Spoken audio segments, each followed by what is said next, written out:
একজন লোক ছোটবেলা গল্প শুনেছি, বট গাছের নিচে শুয়ে শুয়ে আল্লাহরে গালি দিচ্ছে। আল্লাহর কেমন বিবেক, ইয়া বড় বট গাছ আর বট ফলগুলা এত ছোট ছোট, আর লাউ গাছ আর কুমড়া গাছের ইয়েটা কি খুব মোটা না চিকন? চিকন হয়ে এরকম বেড়ে ওঠে লাউ গাছ।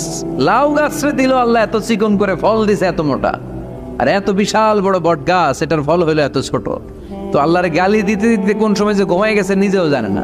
হঠাৎ করে নাকের মধ্যে ছটাম করে বট ফল পড়ছে একটা, লাভ দিয়ে উঠছে, নাক দিয়ে রক্ত বের হওয়া শুরু হয়েছে।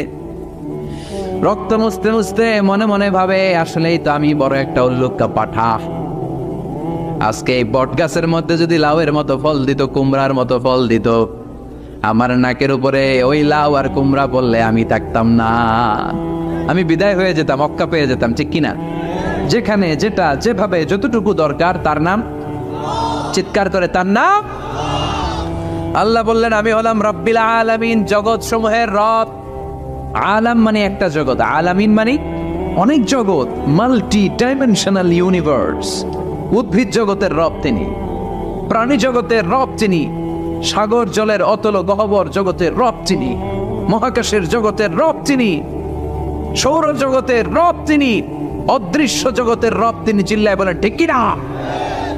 এজন্য আল্লাহ বললেন আলহামদুলিল্লাহি রাব্বিল আলামিন, যত জগৎ আছে সব জগতের রব আল্লাহর জন্য প্রশংসা। রাজি আছেন?